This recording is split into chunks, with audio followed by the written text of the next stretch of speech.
So now we'll be moving to threaded fasteners. Threaded fasteners basically जिसको आप आम जुबान में नट बोल्ट कहते हैं, तो that is a type of threaded fastener. सारे threaded fasteners नट बोल्ट की फॉर्म में नहीं होते. मशीन स्क्रूज होते हैं, कैप स्क्रूज होते हैं, स्टड्स होते हैं, ये सारे थ्रेडेड फास्टनर्स की एग्जांपल्स हैं. लेकिन सबसे कॉमन जो आपने देखी होगी वो मैं आपको कोई पिक्चर उसकी अगर दिखाऊं तो this is for example a picture of a nut bolt. तो उसके अंदर आप देखें कि ये आपका एक बोल्ट है जो कि इन दो मेंबर्स, ये मेंबर 1 और मेंबर 2 है, इसके अंदर आपको बेसिकली ये मेंबर 1 है एंड दिस इज मेंबर 2.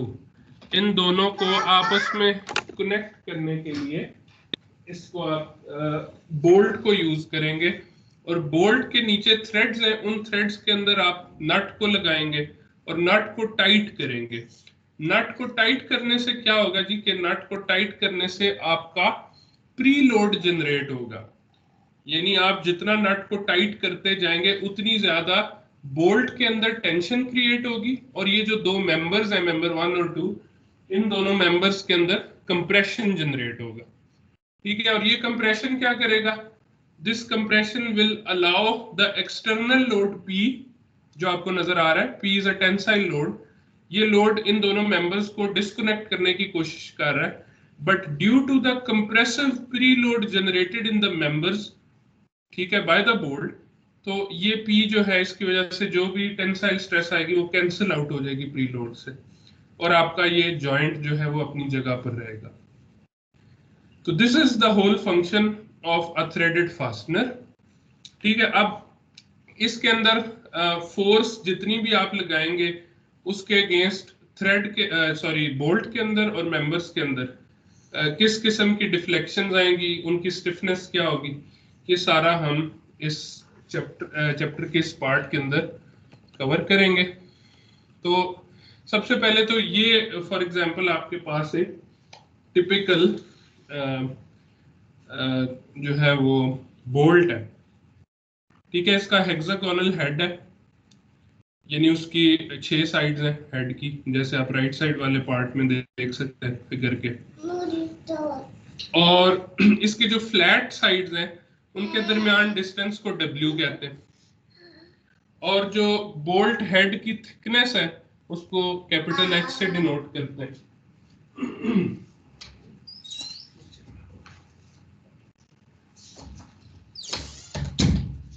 ठीक है जी. सो ये जो हेड के नीचे आपको एक ये फ्लैट सरफेस नजर आ रही है, ये बेसिकली वॉशर को सपोर्ट करने के लिए, कि अगर कोई आपको वॉशर या गैस्केट रखनी पड़े हेड के नीचे, जैसे मैंने आपको जो ये दिखाया था, इसके अंदर ये देखें ये वॉशर लगी हुई है. Basically washer is sort of वो एक होल वाली सर्कुलर डिस्क होती है जो कि आप इसके नीचे रख देते हैं, मेटल की होती है. अगर रबर वाली डिस्क यूज करें तो that is known as a gasket.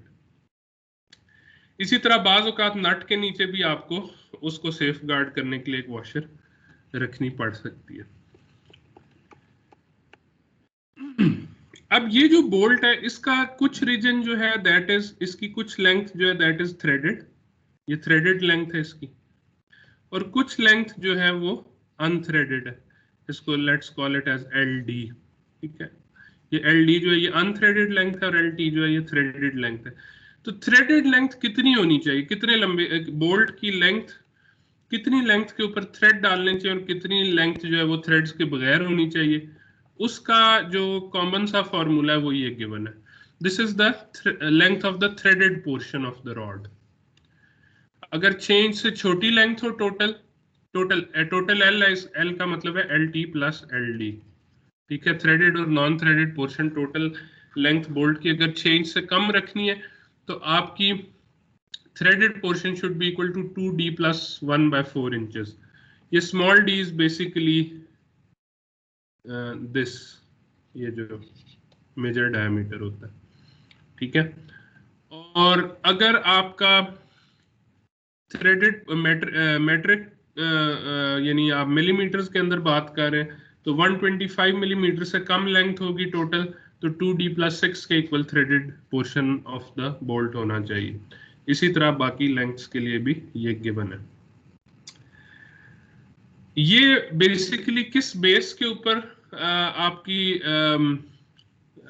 Calculations बनाई गई हैं, वो इस बेस के ऊपर बनाई गई हैं कि आपका आइडियल कंडीशन के अंदर आपका जो थ्रेडेड पार्ट है उसके 2 या 3 थ्रेड्स नट के नीचे से प्रोट्रूड कर रहे होने चाहिए, यानी आपकी लेंथ इतनी होनी चाहिए कि जब आप नट को टाइट कर दें, बिल्कुल अपनी वो जगह पे फिट हो जाए, तो उसके बाद 2 या 3 थ्रेड्स नट में से नीचे से एक्सटेंड कर रहे हो, बाहर निकल रहे हो। ठीक है, तो this is how a bolt should be. अभी इस बोल्ट के अंदर अगर आप देखें तो ये इसका LD है और ये इसका ये एंड तक जो है ये LT है।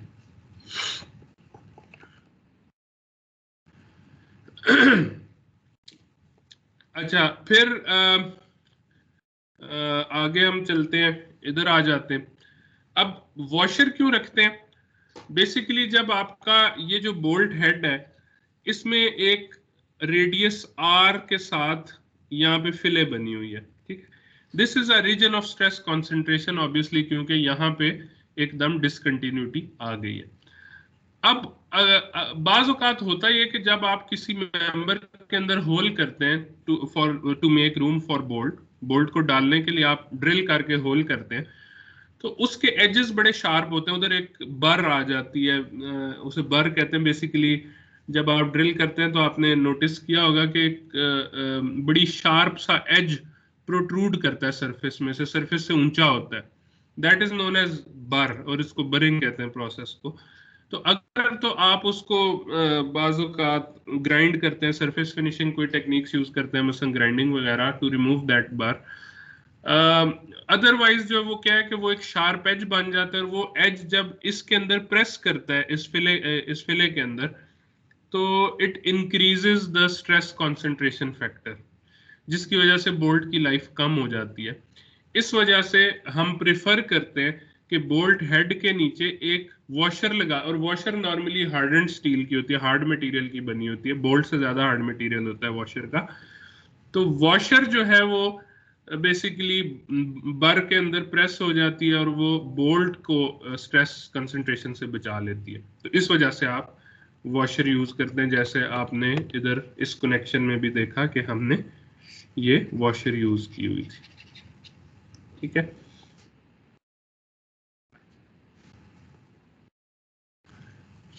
अगली चीज जो इंपॉर्टेंट है वो ये कि जब आपने नट बोल्ट को टाइट करना है तो आपने हमेशा जो है बोल्ट को स्टेशनरी रखना है वेरेवर इट इज पॉसिबल।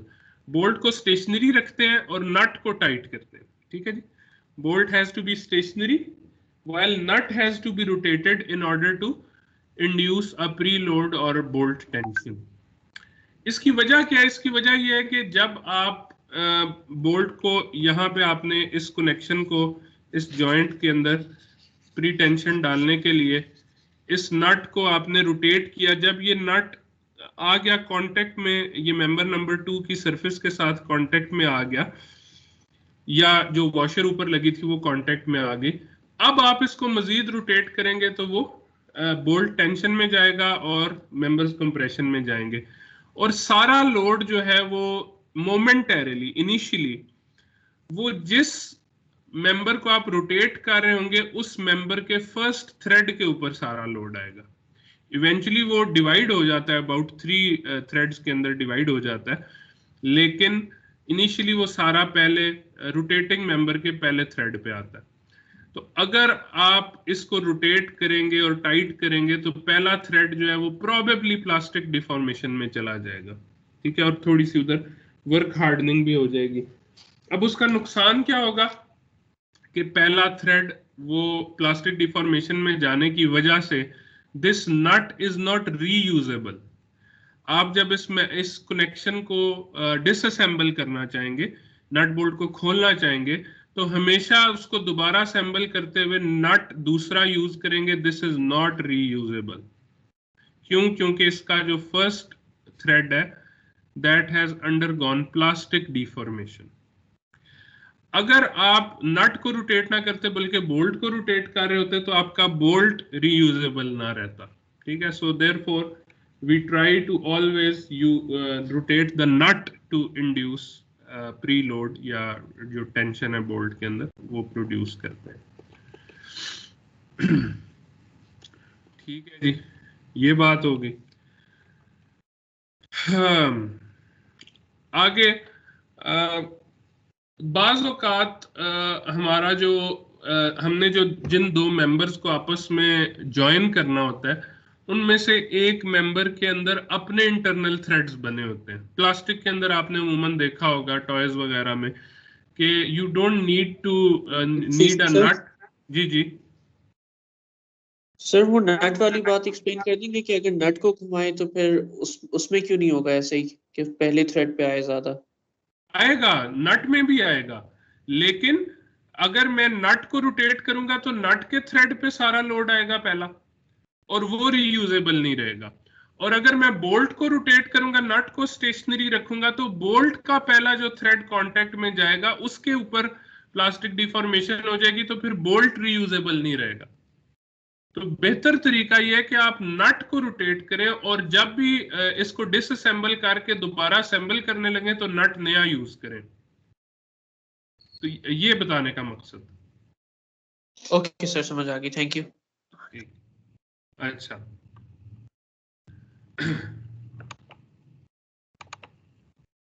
एक मिनट।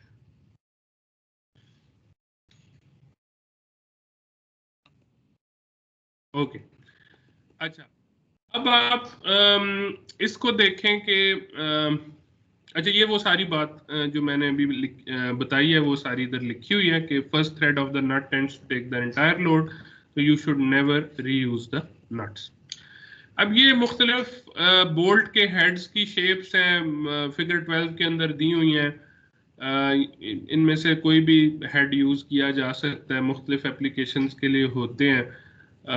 मुख्तलिफ जॉइंट की डिसअसेंबली को आसान बनाने के लिए आप मुख्तलिफ किस्म के हेड्स यूज़ करते हैं कि वो किस पोजीशन पे और वहाँ पे आप किस किस्म का टूल इंसर्ट कर सकते हैं। So these are different types of heads. फिर हाँ, मैं ये बात कर रहा था कि बाज़ औक़ात आपका कनेक्शन इस किस्म का होता है कि उसका जो निचला वाला पोर्शन है, यानी जो सेकंड मेंबर है, वो सेकंड मेंबर के अंदर अपने इंटरनल थ्रेड्स बने होते हैं,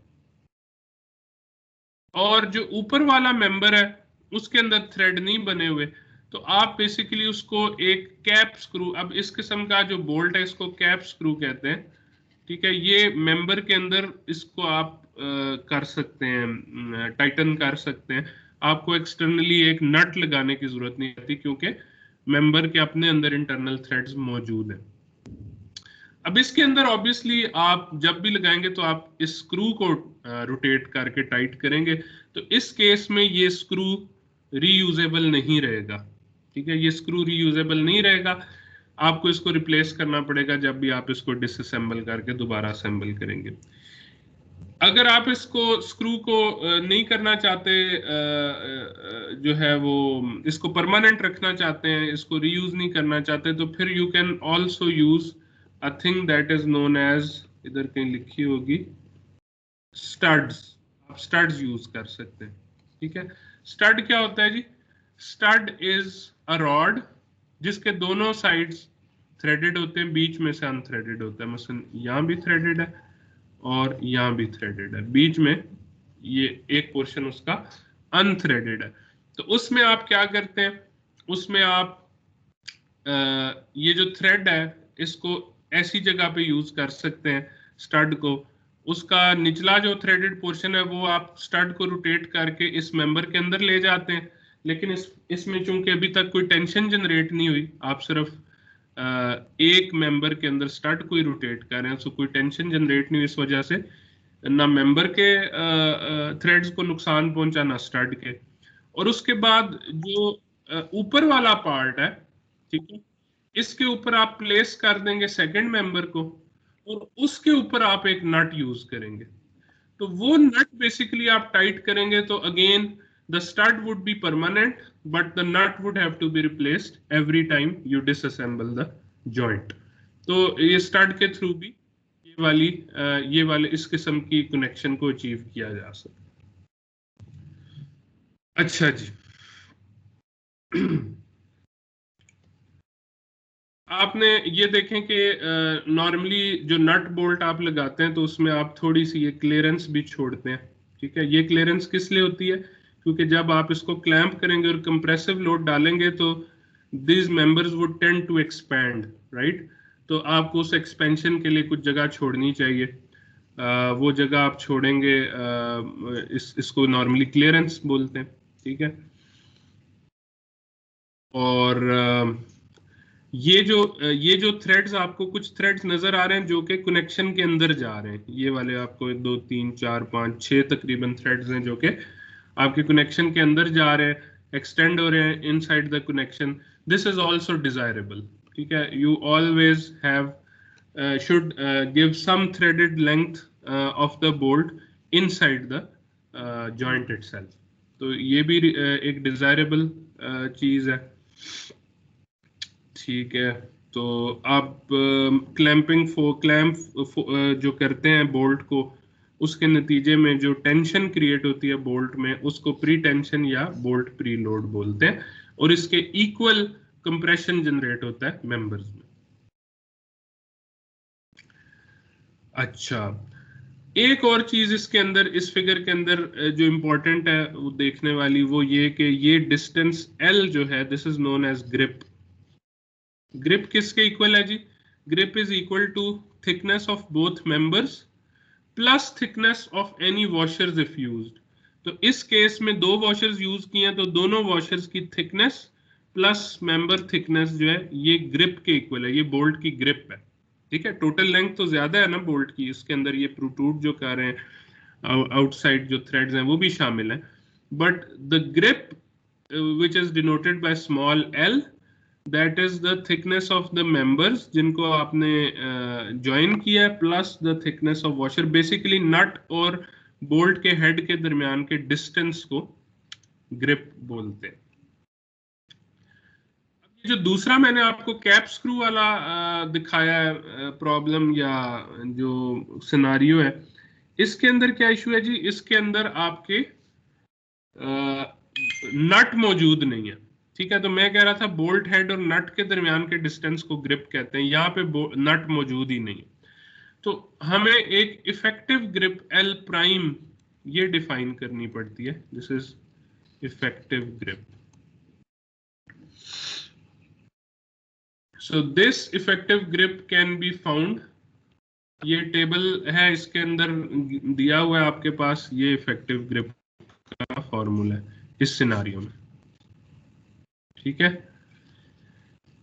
तो वो जो आप कर रहे थे ना थ्रेडेड लेंथ की बात, जो मैंने शुरू में की थी लेक्चर के थ्रेडेड पोर्शन की लेंथ कितनी होनी चाहिए, उसमें ये जो L था, ठीक है, इस L को ये टोटल लेंथ थी ना, इसके मुताबिक जो है वो आपने मैट्रिक सीरीज में और यूनिफाइड सीरीज में LT फाइंड आउट कर लिया।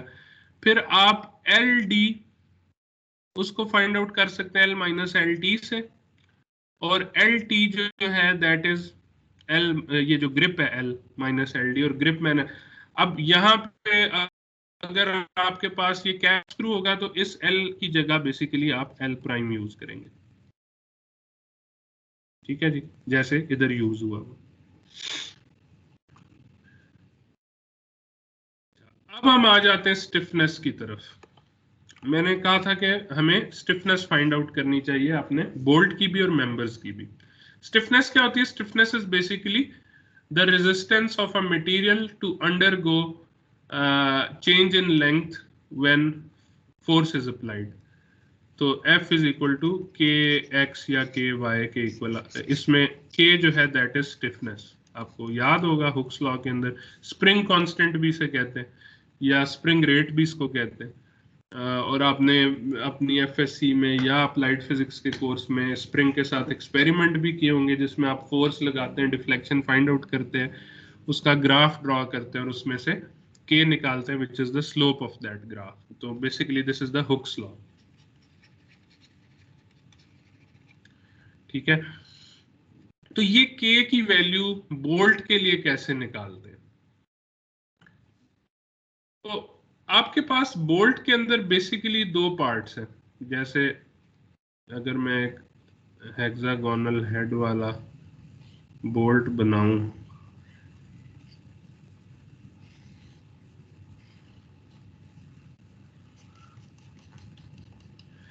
एक इसका अनथ्रेडेड पार्ट है और एक इसका थ्रेडेड पार्ट. निकालने कैसे हैं थ्रेडेड और अनथ्रेडेड पार्ट्स की लेंथ निकलती कैसे है, वो सारा आपको इस टेबल में गिवन है. ठीक है. ये एल टी है और ये एल डी है. अब सवाल ये है कि इस बोल्ट की अगर मैं स्टिफनेस फाइंड करना चाहूं तो उसमें जो थ्रेडेड पार्ट की स्टिफनेस है that would be something different than unthreaded part की जो स्टिफनेस है. क्यों? क्योंकि दोनों की ज्योमेट्री डिफरेंट है, दोनों के अंदर स्ट्रेस कॉन्सेंट्रेशन डिफरेंट है, इसलिए स्ट्रेसेस डिफरेंट लग रहे होंगे. तो फोर्स का टोटली डिफरेंट इफेक्ट आ रहा है अनथ्रेडेड पार्ट पे और थ्रेडेड पार्ट के ऊपर. So will deal with them separately. KT को हम सेपरेटली निकालेंगे, केडी को सेपरेटली निकालेंगे, and then will deal with it as if there are two springs in series. ठीक है. एक स्प्रिंग जिसकी स्टिफनेस के डी है और एक स्प्रिंग जिसकी स्टिफनेस के टी है. ये दोनों स्प्रिंग सीरीज में लगे हुए हैं. क्यों? क्योंकि अनथ्रेडेड और थ्रेडेड पार्ट्स जो स्प्रिंग है वो भी सीरीज में. सो जस्ट लाइक जब आप इसमें पढ़ते थे, ये जो आपकी सर्किट एनालिसिस में पढ़ते थे, जब आपके पास दो रेजिस्टर्स सीरीज में होते हैं तो इनकी इक्विवेलेंट रेजिस्टेंस क्या होती है जी? वो R1 प्लस R2 होती है. और जब दो रेजिस्टर्स पैरेलल में लगे होते हैं तो उनकी इक्विवेलेंट रेजिस्टेंस कितनी होती है? That is 1 over R equivalent equals to 1 over R1 plus 1 over R2. ठीक है. स्प्रिंग के अंदर इससे उलट होता है. जब आपके पास दो स्प्रिंग सीरीज में लगे होते हैं तो उनकी इक्विवेलेंट स्टिफनेस जो है वो 1 ओवर के इक्विवेलेंट इक्वल्स टू 1 ओवर के 1 प्लस 1 ओवर के 2 से आती है. और अगर पैरेलल में स्प्रिंग लगे हो तो वो k1 प्लस k2 से उनकी के इक्विवेलेंट आती है. आई थिंक ये भी आप फिजिक्स में पढ़ चुके हैं ऑलरेडी. सो यहाँ पे दोनों स्प्रिंग्स जो हैं, स्प्रिंग कह लें उसको या बोल्ट जो है, उसके दोनों पार्ट्स जिनकी आप स्टिफनेस निकाल रहे हैं, एक ये है एक ये है, दोनों सीरीज में लगे हुए. ठीक है. इसकी स्टिफनेस को मैं के डी कह रहा हूं और इसकी स्टिफनेस को के टी कह रहा हूं. तो आपके पास जो के इक्विवेलेंट है that would be equal to, यानी बोल्ट की जो स्टिफनेस है that would be equal to 1 over K D plus 1 over K T. तो आपके पास वो आ जाएगी, यहां से अगर आप के बी निकालें तो वो जिस तरह यहाँ पे R1 R2 और R1 प्लस R2 आ जाता था पैरेलल रेजिस्टर्स के लिए, तो यहाँ भी K B would be equal to K D K T plus divided by K D plus K T. ठीक है. अब के डी और के टी को मैं फाइंड आउट करना चाहता हूं.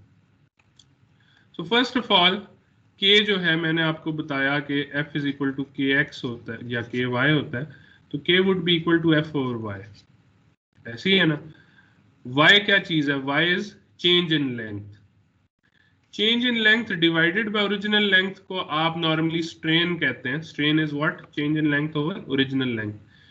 और आपको ये भी पता है कि stress is equal to E into epsilon, यानी स्ट्रेन जो है that is equal to stress over Young's modulus. So मैं इसको स्ट्रेस ओवर यंग्स मॉडुलस भी लिख सकता हूँ. हमारे केस में जो बोल्ट के ऊपर स्ट्रेस आती है दैट इज टेंसाइल स्ट्रेस, वो टेंशन में जाता है बोल्ट, तो इसको मैं F ओवर A भी लिख सकता हूँ. ठीक है. यानी this is equal to F over A E, y over l की बात कर रहा हूं, और y जो है that would be equal to F L over A E. तो मैं यहां पे इसको f ओवर y को F L over A E अगर लिखूं तो ये कैंसिल हो जाएंगे, तो मेरे पास k की वैल्यू आ जाएगी ए ई ओवर l। अब अगर मैं थ्रेडेड पोर्शन की बात कर रहा हूं तो एरिया भी थ्रेडेड पोर्शन का लेंगे, ठीक है, और लेंथ भी थ्रेडेड पोर्शन की लेंगे LT। और अगर मैं नॉन थ्रेडेड पोर्शन की बात करूं बोल्ट का, तो एरिया भी नॉन थ्रेडेड पोर्शन का लेंगे और लेंथ भी नॉन थ्रेडेड पोर्शन की लेंगे। अब ये LT और LD किधर से आएंगे, ये इस टेबल में से निकलेंगे, ठीक है। ये बेसिकली आपके पास LT और LD के फॉर्मूलाज हैं। अगर मैं इसको छोड़ दूं, इसी तरह ये कैप स्क्रू वाले केस में ये LD और LT के फॉर्मूलाज हैं। सो ये टेबल A7 है बेसिकली, आई थिंक टेबल नहीं, टेबल 8-7, हाँ ये टेबल 8-7 है। दिस इज इंपॉर्टेंट, ये बुक का टेबल 8-7।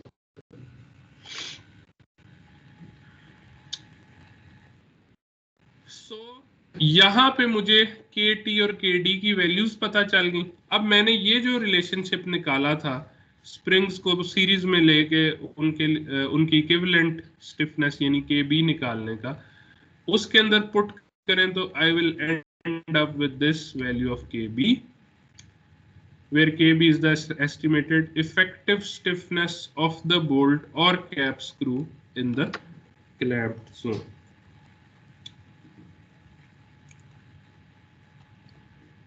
तो ये बेसिकली जो स्टिफनेस है आपकी बोल्ट की।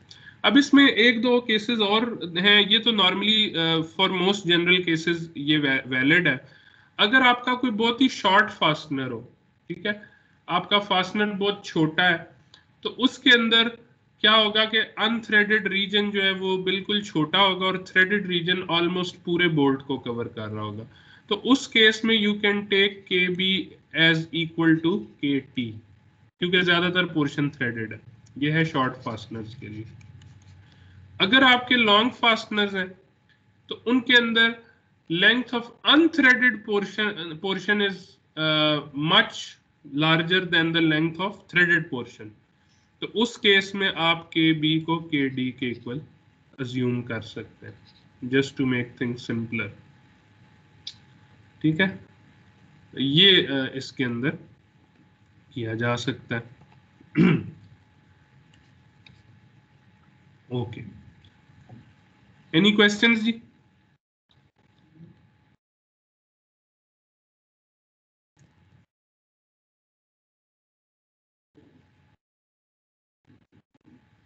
ओके, हम अब मेंबर्स की स्टिफनेस की बात करेंगे कि मेंबर्स के अंदर भी तो जब कंप्रेशन लग रहा है तो उनके अंदर भी कोई डिफ्लेक्शन y के एक्सिस में हो रही है, ऑल्दो नेगेटिव डायरेक्शन में हो रही होगी, क्योंकि बोल्ट जो है वो उसमें टेंशन है और मेंबर्स के अंदर कंप्रेशन है। तो उसमें स्टिफनेस कैसे निकाली जाए, वो भी ऑब्वियसली सीरीज में होंगे, मुख्तलिफ स्प्रिंग्स, उनको हम सीरीज में लेके निकालेंगे।